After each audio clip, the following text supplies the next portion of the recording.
All right. Recording in progress. Awesome. Okay.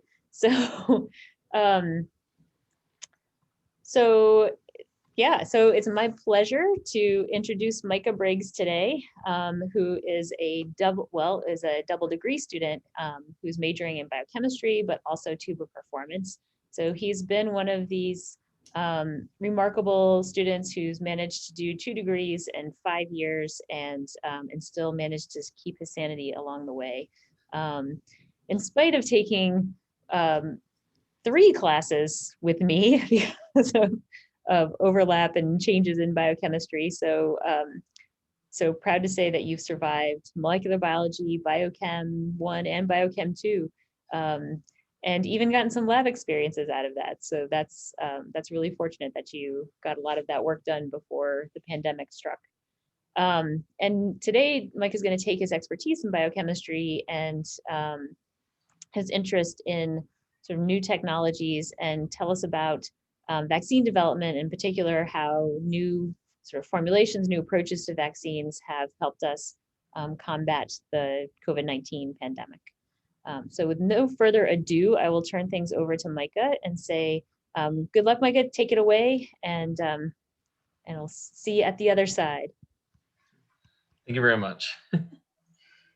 All right.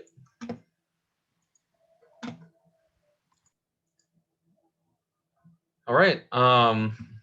So I will be presenting on a new generation of vaccines.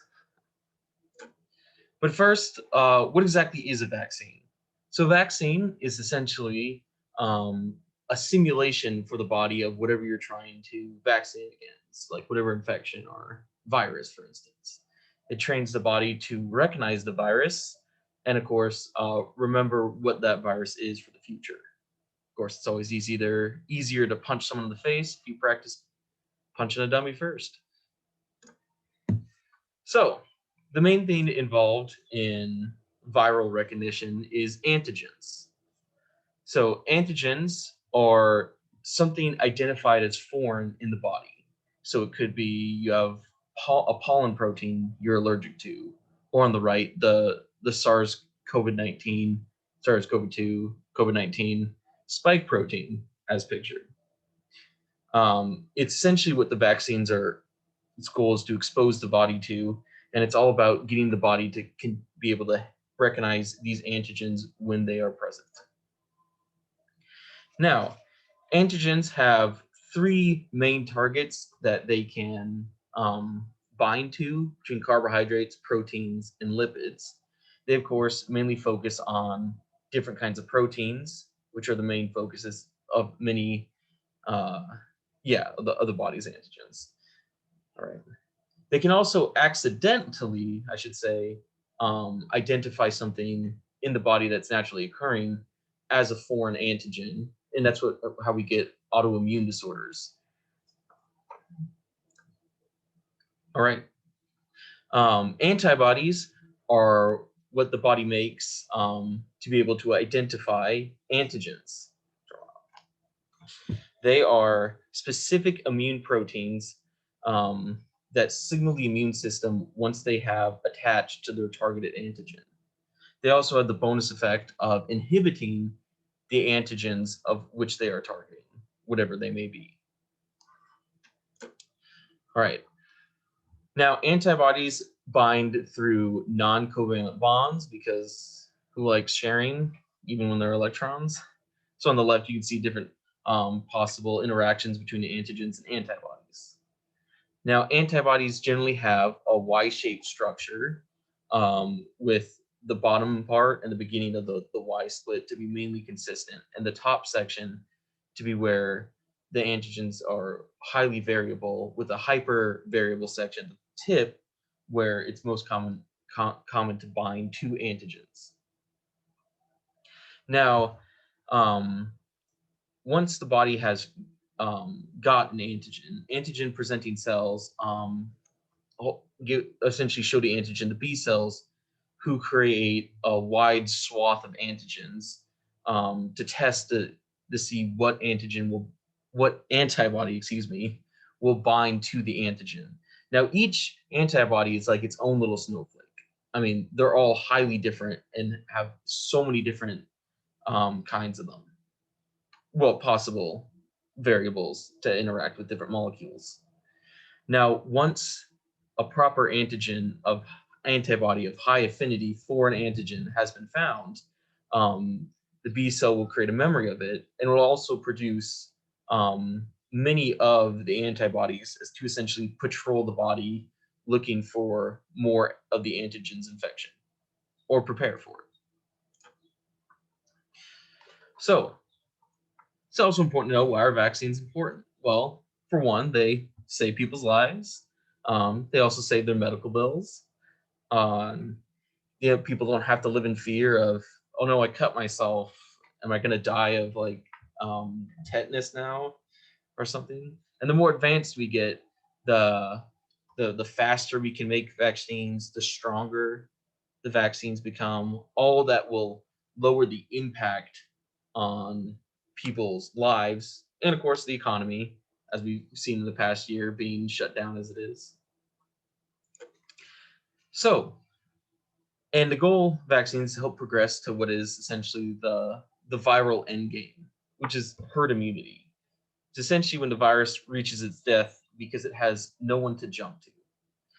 And people who are vaccinated or survivors of already having disease, which would be shown in yellow on the dot diagrams,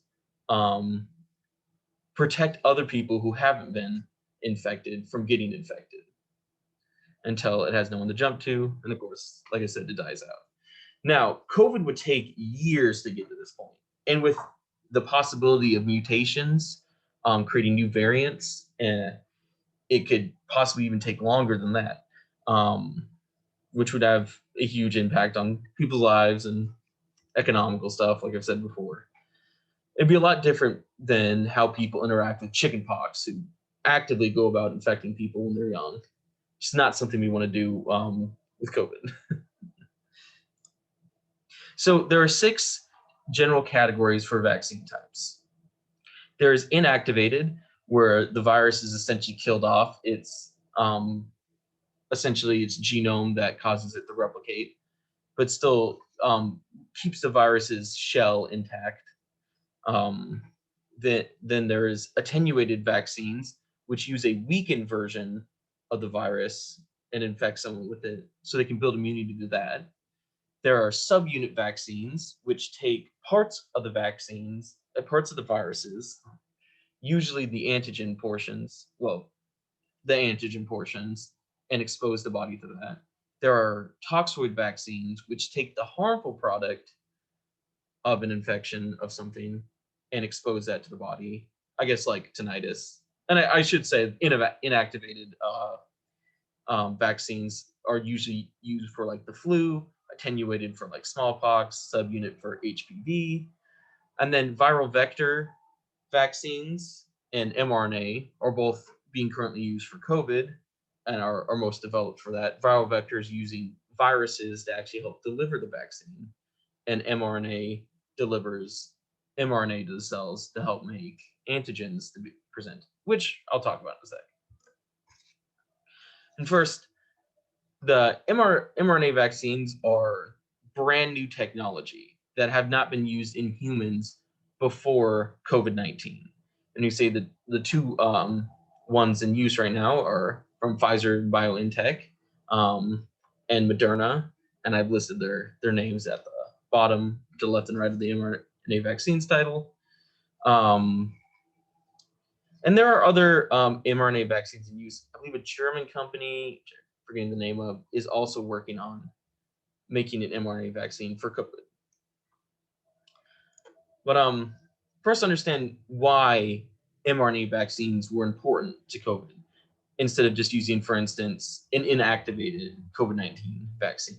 Well, the issue is that coronavirus has a lot of instability in the molecule and some conformational changes that cause issues with just throwing in the inactivated virus.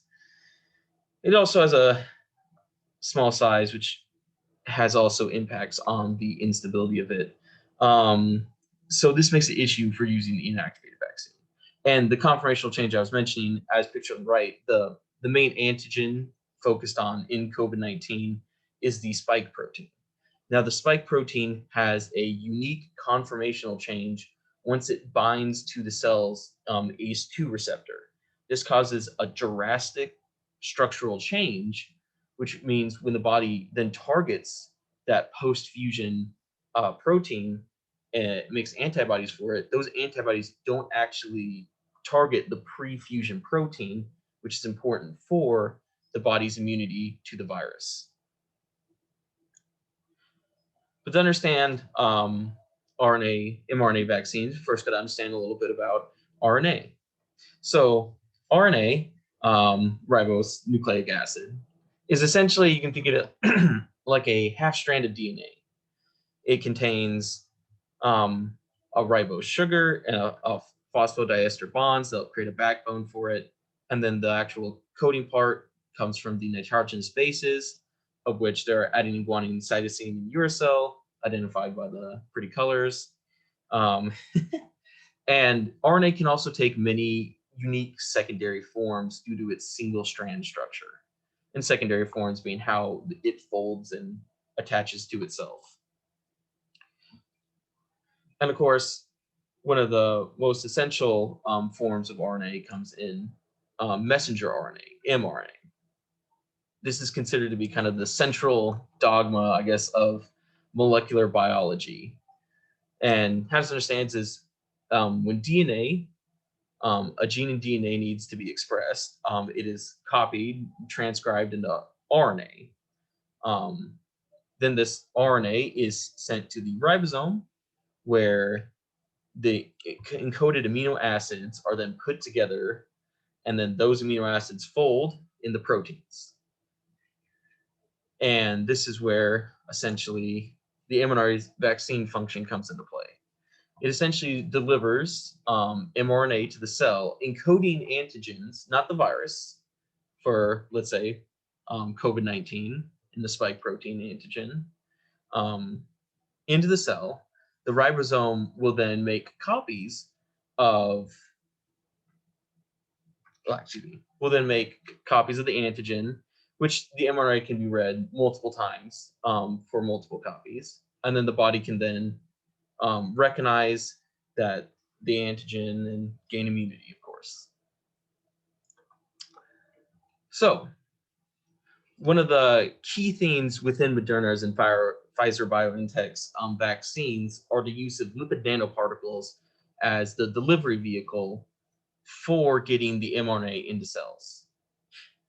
These lipid nanoparticles are made out of ionizable lipids that are actually neutral at physiological pH, which is like 7.4, which lowers their potential toxicity, especially compared to other liposomes, which tend to be, I believe, positive at physiological pH. Now, these lipid nanoparticles and other liposomes can be as small as 10 nanometers or up to 1,000 nanometers, which is 1,000 nanometers being approximately like a seventh the size of a red blood cell. Of course, not used that big in the vaccines. Actually, the liposome picture on the left is actually a bilayer liposome like our own cells. Yeah. So one of the issues is that RNA is a very big and bulky molecule, so it can't diffuse through our cell membranes. And its negative charge is repelled by our negative cell membranes. So it's very essential that we have a delivery vehicle getting it into the cells. Now, because the lipid nanoparticles are positive at low pH, it helps complex and hold the structure of RNA together once it's inside the lipid nanoparticle, helping prevent degradation. And of course, it helps cover the RNA from nucleases and other proteins in the body that might damage or denature it. So there are three essential molecules involved besides RNA. Of course, besides the lipids. There is cholesterol throughout the inside of the lipid to help fill in space between molecules. There is also a helper lipid, which not pictured here, but assume something big on the big protein on a big lipid, excuse me, on the surface that helps it bind to our cells and gain access. And then there is polyethylene glycol covering it. This is like a covalent polymer that is essentially provides a stealth function to the lipid. It prevents many proteins, especially in the blood, from binding to it, preventing it from its target location, helps disguise it from other parts of the immune system. It also prevents other proteins from being absorbed into the lipid itself, disrupting things on the inside and providing extra stability to the molecule as well. So, lipid nanoparticles, how that works is delivery service. The helper lipids will bind to a specified protein on the cell surface, causing it to be absorbed by endocytosis into the cell. Now, in here, a low proton pump will actually increase the acidity around the nanoparticle, causing it to ionize, causing a breakdown between both the cell's vesicle and its own vesicle, allowing safe endosomal release of the RNA to perform its function at the ribosome. Now, the lipid nanoparticle has also many benefits besides just being used as an RNA delivery service, because it can also deliver other things successfully, such as subunit vaccines. It can deliver essentially the antigens, it can hold the antigens and deliver it directly to the needed immune cells to create the correct antibodies for that antigen. Now, another thing that both Moderna and Pfizer's vaccine has is 2 proline mutations within the encoded spike protein. So they use a modified spike protein, but since only 2 mutations are involved, it's still very close, extremely close to the naturally occurring spike protein, which means that the immunity gain is not going to be impacted by it. Now, proline, its job is essentially prevent the conformational change once it fuses with our cell's ACE2 receptor from happening. It does this by, well, it's occurring in the central helix of the spike protein. And its mechanism is because it has this unique, well, not necessarily unique, but it has this 5-member ring involved. It cannot do the phi-psi angles needed to rotate most other amino acids within proteins. It can only really be in an alpha helical structure and cannot be in a beta pleated sheet because it cannot have the negative phi and positive psi angles within it. So this essentially puts a kink in the spike protein, which locks it into its pre-fusion conformation. All right. Now, both the vaccines, like I said, also contain synthetic mRNA. They replace all the uridine bases with a pseudouridine. Now, this is a special, it's very similar to uridine and performs the same functions, but it actually increases the RNA's structural strength and secondary structures. It also goes to help prevent immune recognition, as a normal immune RNA targeting proteins don't recognize the pseudouridine as well. It also functions in the ribosome better, increasing protein output. And yeah, I guess that's it. And the vaccines also contain special purification processes, which all vaccines have some level of purification, but this specific purification also helps remove possible double-stranded RNA chunks that happen when RNA is created, lowering the immune system's ability to recognize faulty RNA, which it targets double-stranded RNA trunks for. All right. Now, RNA vaccines have a much higher efficacy compared to other respiratory vaccines. Efficacy in this case being once the person is fully immune, so in the sense of Pfizer and Moderna, after getting their first shot, their booster shot, and waiting 2 weeks, there's a approximately like 95% chance that when exposed to the virus, you will not even contract it. Like it won't show up on like any test for it. Now, this doesn't mean that if you're in the 5% that does contract it, that it's going to have the same lethality to it. It drastically lowers the lethality of the virus. And you see it's much higher than like the influenza, the average of all influenza vaccines. So RNA vaccines can also be developed to help fight cancer, for instance. Cancer cells create what we call neoepitopes, which are unique protein indicators that only cancer cells create and are exposed on the cell's surface. Now, our body is very inefficient at targeting these neoepitopes as antigens, excuse me. So the RNA vaccines can essentially help vaccinate for cancer against these epitopes by simulating cancerous cells by creating these neoepitopes to put on cells that don't have cancer, but allows the body to start recognizing the epitope. So when there is the cancer cells, they can quickly respond to it.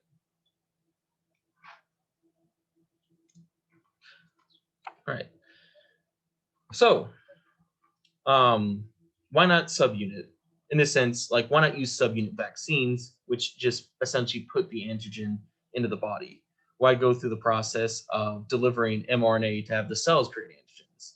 Well, it comes back to the illusion of infection, the body's like recognizable ability. If it recognizes something as a foreign object that's just in the body, then it creates antibodies for it, but doesn't take it as seriously as if the body was seemingly cells were starting to be infected by something. Then the body activates a wider response to the immune system, and a wider response is going to get a higher memory output. So it's like the instance, it's like knowing there's an intruder in school grounds is a lot less fearful as knowing that there's an intruder going in your dorm, going room to room, essentially. I guess it's also important to note that to help boost subunits vaccine effectiveness and many other vaccines, they include adjuvants, molecules that aggravate the immune system to get a higher response out of the immune system. So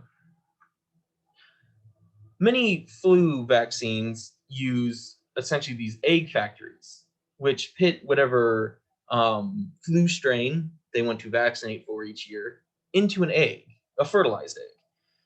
The egg will then produce many copies of the virus, which are then taken out, inactivated, and used in the annual flu vaccines. However, these factories and the system has been modified a bit to help fight COVID currently by using NDV, an avian virus that will infect the egg with a modified genome to contain the COVID spike protein. You can create many copies of the spike protein with the NDV virus.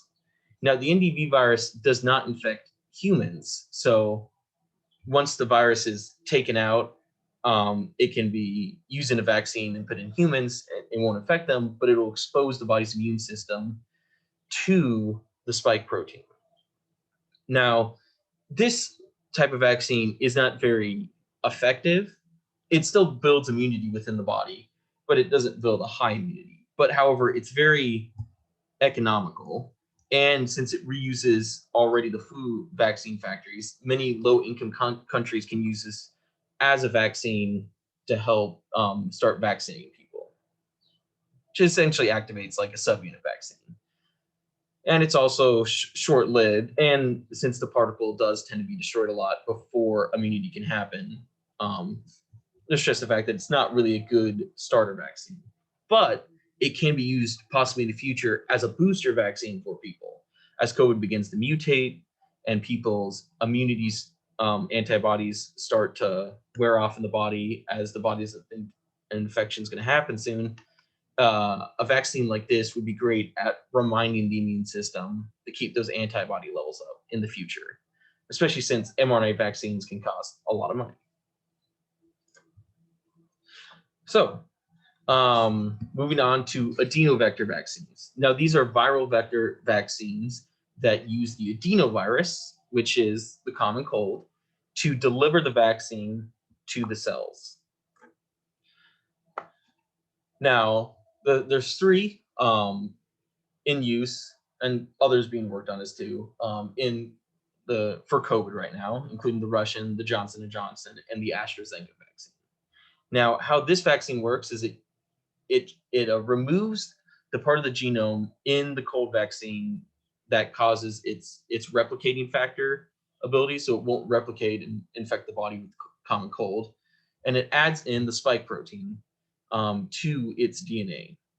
Now, the cold virus will then do what it does best and infect the hell and then implant the DNA within our genome, in which case the gene coding the spike protein will then be expressed, creating RNA, and then in which case the mRNA will go to the ribosome, which will then make the antigens out in the body. And it'll get a higher output than what mRNA vaccines can do. However, I should also say mRNA vaccines get also a much higher output than what subunit vaccines can do, since mRNA is much smaller and produces more antigens than simply putting antigens into the body. And we can look at future vaccines to help further increase our vaccine potential, such as SAM vaccines, which are self-replicating RNA. So RNA that goes in the body and does not, it does replicate itself to increase its total antigen output within our cells.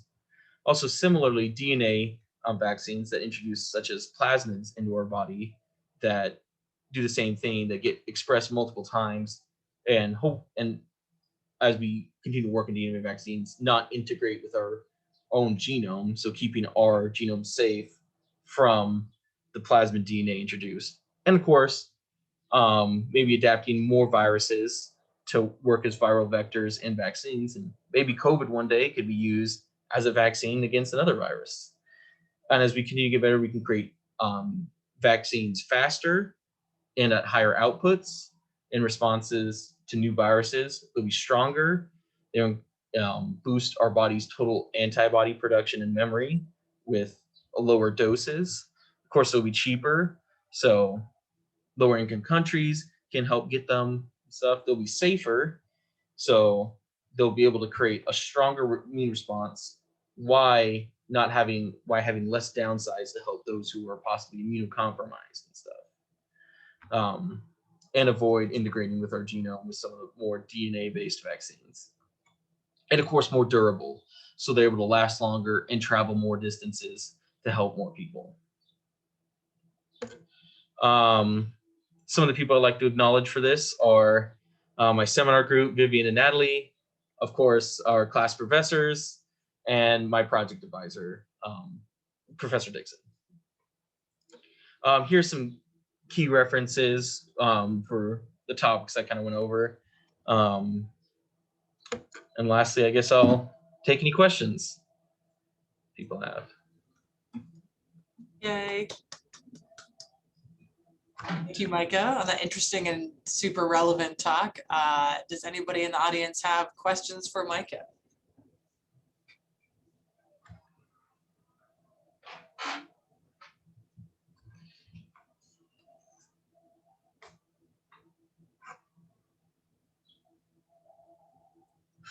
I've got one for you, Micah. You talked about lots of the benefits of these different styles of vaccines. One thing that you didn't talk a lot about was the symptoms that people get and how they're sort of different with the different vaccine styles, is that something that you think is a common feature of the mRNA vaccines, that they cause these like really dramatic symptoms of fevers that people have been reporting? Well, a lot of the dramatic symptoms people report are actually, ironically, kind of good signs in a sense. The symptoms they report are usually because of the immune system's strong response to the vaccine, which is a good thing for most people, unless they get too strong. It usually means, because, like I said, a higher response equals a higher memory. The more these heavy symptoms show that there's a heavy response and that the body's working hard to create immunity towards the vaccine and ultimately the virus. Is that kind of what you're talking about, or? I think so. Yeah, I think I'm just too young to remember getting most of the other vaccines, because most of the vaccines we get are when we're infants, and so we don't remember what it feels like and what sorts of reactions our body had to getting those. Well, some of the other vaccines do give different symptoms. For instance, the attenuated vaccines get a high immune response, but because they still have infectious potential, they can cause some of the effects of the virus, which can be something to watch out for, especially if you're like have a respiratory illness and you get a attenuated respiratory vaccine, or if you get a toxoid vaccine, which actually puts the toxin in your body technically, even at a low dose. So those kind of vaccines give a little higher risk, but higher reward in a sense. Not black and white, that's for sure.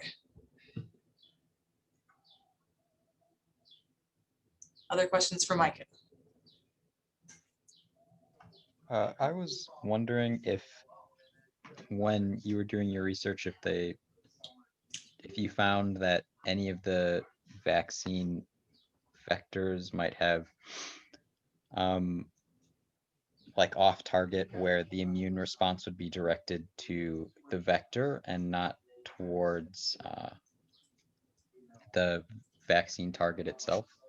Yes, that is an issue where the vector itself gets targeted by the immune system and is destroyed before it can deliver the vaccine, the vaccine DNA to the body, I should say.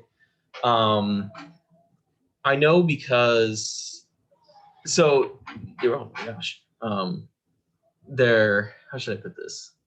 Well, the answer to your question is yes, that is an issue, especially with stuff. So there's a higher possibility of a more allergic response if the body's too prepared to fight the vector, which the vectors are usually modified to help keep it more hidden from the immune system, but it does have a higher likely chance. Well, the difference between, like, you're more likely to have a reaction to the Johnson & Johnson vaccine, an allergic-based one, a higher allergic-based one than you would the mRNA vaccines, because they're more well hidden, essentially, and not already somewhat pre-detectable.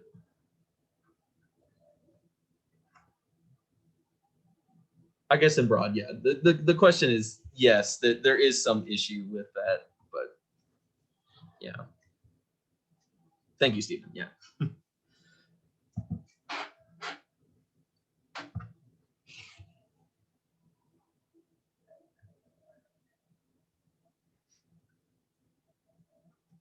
All right, well, if there's no more questions for Micah, we can thank Micah again for his talk.